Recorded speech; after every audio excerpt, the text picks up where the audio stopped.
Hello everyone, इस तरह का क्वेश्चन आपके एग्जाम में 3 से 4 बार पूछा गया है और आज के सेशन में हम सीखेंगे कि इस तरह के क्वेश्चंस को हम कैसे फ्रैक्शन ऑफ सेकंड में कौन सा ट्रिक लगाते हैं जिससे ये क्वेश्चन फटाफट सॉल्व हो जाए और इसका आंसर आ जाए। लेकिन इस क्वेश्चन को सॉल्व करने से पहले आज तक जो आपने प्रीवियस सेशन में इलेक्ट्रोड पोटेंशियल्स निकाले हैं और आज जो इस क्वेश्चन में अभी जब आपको समझाया जाएगा तो इसमें भी इलेक्ट्रोड पोटेंशियल ही पूछा जा रहा है। तो आज के इलेक्ट्रोड पोटेंशियल में और जो इससे पहले आपने इलेक्ट्रोड पोटेंशियल्स निकाल रखे हैं सेल के, उन दोनों में बेसिक डिफरेंस क्या है वो सबसे पहले आपको समझ लेना चाहिए। तो उन दोनों में बेसिक डिफरेंस ये है कि जो आज तक आप काम करते थे उस काम में क्या होता था कि आपको दो हाफ सेल दिया जाता था और आप कहते थे कि ये लेफ्ट हाफ सेल है, ये राइट हाफ सेल है, यहां पे ऑक्सीडेशन होगा, यहां रिडक्शन होगा। जब यहां ऑक्सीडेशन होगा तो जो पोटेंशियल डेवलप होगा वो होगा स्टैंडर्ड ऑक्सीडेशन पोटेंशियल, और जो इधर रिडक्शन होता था तो इधर जो पोटेंशियल डेवलप होता था वो होता था स्टैंडर्ड रिडक्शन पोटेंशियल। फिर आप क्या करते थे, इन दोनों को कंबाइंड करके इस पूरे के पूरे सेल का इलेक्ट्रोड पोटेंशियल बताया करते थे।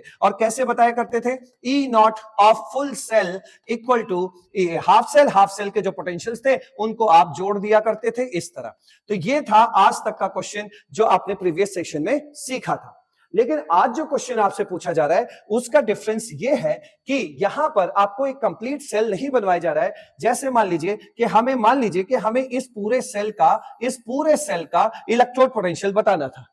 तो हुआ क्या कि आज तक के क्वेश्चंस में इसकी वैल्यू और इसकी वैल्यू दी जाती थी, आप जोड़ देते थे। लेकिन आज आपसे कह रहा है कि ये आपको डायरेक्ट नहीं दिया जा रहा है, आपको कह रहा है ये पकड़ो दो हाफ सेल, ठीक है, और इनको जोड़ो और इससे एक नया हाफ सेल बनाओ। ये है आज का क्वेश्चन। कल तक क्या था, दो हाफ सेल जो होते थे वो लेफ्ट और राइट के होते थे और उनको जोड़ देने से पूरे सेल का पोटेंशियल आता था। लेकिन आज आपसे किसी एक हाफ सेल का ही पोटेंशियल पूछा जा रहा है और जबकि आपको दो हाफ सेल अलग से दिए जा रहे हैं।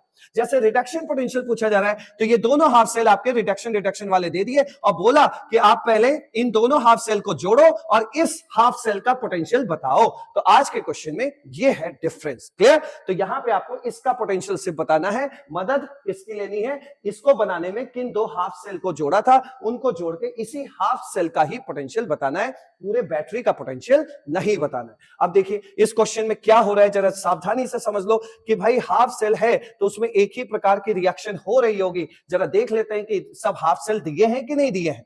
यहां देखिए इस रिएक्शन को जरा गौर से देखिए तो इस पूरे रिएक्शन में सिर्फ और सिर्फ रिडक्शन ही तो हो रहा है और एक हाफ सेल की पहचान है कि या तो उसमें सिर्फ ऑक्सीडेशन होगा या तो उसमें सिर्फ रिडक्शन ही होगा। यह हाफ सेल की पहचान है। तो आप देखिए यहां पर सिर्फ और सिर्फ रिडक्शन हो रहा है तो ये हाफ सेल दिया है और उस हाफ सेल का इलेक्ट्रोड पोटेंशियल दिया है। यहां भी देखिए ये वाली रिएक्शन, इसमें भी इलेक्ट्रॉन गेन हो रहा है, ये भी एक ही प्रकार की रिएक्शन है रिडक्शन वाली, तो ये एक हाफ सेल की पहचान है और यहां भी उसका इलेक्ट्रोड पोटेंशियल दिया हुआ है। और जो नया हाफ सेल बनाया जा रहा है क्या वो भी हाफ सेल ही है? हाँ, उसमें भी देखिए एक ही प्रकार की रिएक्शन हो रही है, सिर्फ रिडक्शन ही हो रहा है। तो एक ये नए हाफ सेल का आपको इलेक्ट्रोड पोटेंशियल बताना है। तो इस तरह के क्वेश्चंस को आप कैसे करेंगे जरा सा समझिए। इस तरह के क्वेश्चन जिसमें आपको दो हाफ सेल के इलेक्ट्रोड पोटेंशियल्स दिए जाएंगे तो और एक नया हाफ सेल बनवाया जाएगा, तो इस तरह के क्वेश्चंस में आप ये फॉर्मूला लगाएंगे E3 नॉट बराबर N1 E1 not plus N2 E2 not upon N3। जहां पे ये E1 E2 और E3 तो आप समझ ही रहे हैं, ये इलेक्ट्रोड पोटेंशियल्स दिए हैं और यहां जो N है वो बता रहा है कि इस हाफ सेल में कितने इलेक्ट्रॉन इन्वॉल्व हुए, N2 बता रहा है इस हाफ सेल में कितने इलेक्ट्रॉन इन्वॉल्व हुए और N3 बता रहा है कि उस हाफ सेल में कितने इलेक्ट्रॉन इन्वॉल्व हुए। तो इस तरह के क्वेश्चंस को आपको कैसे करना है उसकी स्ट्रेटेजी लीजिए फटाफट। देखो यहां पर जो आपको मेटल दिया जा रहा है वो कॉपर दिया जा रहा है। कॉपर के कौन कौन से ऑक्सीडेशन स्टेट दिए जा रहे हैं, आपके हाथ में किस किस तरह के कॉपर है। एक आपको Cu+2 कहीं ना कहीं नजर आ रहा होगा, एक आपको Cu+ भी नजर आ रहा है और एक आपको Cu नजर आ रहा है। तो मतलब तीन तरह के कॉपर अपने ऑक्सीडेशन स्टेट में आपको नजर आ रहे हैं। तो आपको क्या करना है कि हाईएस्ट ऑक्सीडेशन स्टेट से चलकर एक डायग्राम बना लेना है बस, और सारा गेम ओवर हो जाएगा। जैसे देखिए हाईएस्ट ऑक्सीडेशन स्टेट क्या है, +2, तो आप एक ट्रेन चला दीजिए Cu+2। तो इससे सबसे पहले जो स्टेशन आया होगा वो Cu+ का आया होगा, फिर लास्ट में एक स्टेशन आया होगा Cu का। क्लियर? अब देखिए इसको आपको क्या बोलना है, जब पहले स्टेशन में ट्रेन ऐसे जा रही है यहां से यहां, तो जो पहला आपने ये तीर बनाया है उस पे आपको लिखना है E1 और इस रिएक्शन में जो इलेक्ट्रॉन इन्वॉल्व हो रहे हैं उसको लिखना है N1। फिर आगे के स्टेशन में जाना है तो इसमें अब नंबर आ गया E2 का और यहां लिखना है N2। ठीक है, और तीसरा वो सीधा यहां से यहां जाना है और इस बार आपको लिखना है E3 नॉट और N3 not. Sorry N3, clear. तो ये नंबर ऑफ इलेक्ट्रॉन इन्वॉल्व हो गया और इलेक्ट्रॉन पोटेंशियल्स भी हो गए, सब स्टैंडर्ड दिए हैं तो यहाँ स्टैंडर्ड कर लेना है। और इस डायग्राम को हम एक नाम से जानते हैं और वो है ली मैक्लियर डायग्राम। हो गया आपका क्वेश्चन, यहीं से सॉल्व हो गया। तो याद रखिएगा कि जैसे काम करना है ये, इसमें आपको क्या करना है कि ये जो E3 नॉट N3 है वो किसके बराबर होगा, ये पूरी लंबाई किसके बराबर होगी, दिस प्लस दिस के। तो यहां पे करना है आपको E1 not dot N1 plus E2 not dot N2, ये काम आपको करना था बस, और आपका हो गया क्वेश्चन सॉल्व, क्लियर। तो यहां पे ये जो वैल्यूज लिखी हुई है ना, ये डेल्टा जी की वैल्यूज लिखी हुई हैं, और डेल्टा जी आपकी एक एडिटिव प्रॉपर्टी है, इसी वजह से आज हम इसे जोड़ पा रहे हैं। अब आप क्वेश्चन सॉल्व कर लीजिए, आपको क्या क्या दिया है आप खुद देख लीजिए। यहां पे आपको Cu+2 से Cu+2 से Cu+ में E1 नॉट आपको दिया हुआ है, ये वैल्यू दिया है आपको 0.153, ठीक है। और इसमें इलेक्ट्रॉन देखो +2 से +1 में जा रहा है, यानी N1 की वैल्यू कितनी दी है, 1, क्लियर।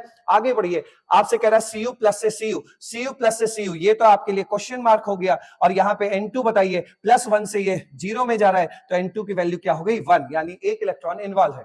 अब E3 नॉट देखिए, Cu+2 से Cu में जा रहे हैं, Cu+2 से Cu में जा रहे हैं, तो इसकी वैल्यू क्या दी है, इसकी वैल्यू दी है 0.337, यानी कि इसकी वैल्यू है 0.337 वोल्ट। और N3 देख लीजिए आप खुद कितना इन्वॉल्व हो रहा है, +2 से ये 0 में जा रहा है, तो 2 इलेक्ट्रॉन इन्वॉल्व है, यानी कि यहां पर N3 की वैल्यू क्या होगी, 2।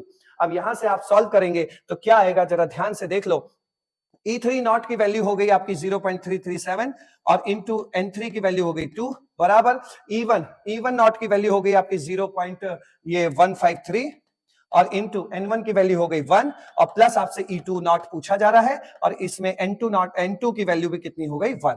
यहां से आप जब E2 नॉट सॉल्व करेंगे, यहां कितना आ जाएगा, ये आ जाएगा आपका 674 पॉइंट में ये, और ये इधर आएगा -0.153, ठीक है, बराबर E2 नॉट। इस तरह आपका क्वेश्चन तुरंत सॉल्व हो जाएगा, और ये E2 नॉट की वैल्यू सॉल्व करोगे तो ये डी ऑप्शन आएगा। Thank you so much. तो इस तरह के क्वेश्चन को समझाने में जरूर टाइम लगा, लेकिन फटाफट ऐसे ही आपको क्वेश्चन सॉल्व करना है, एक लाइन में डायग्राम बना के, एक ट्रेन चला के। Thank you so much.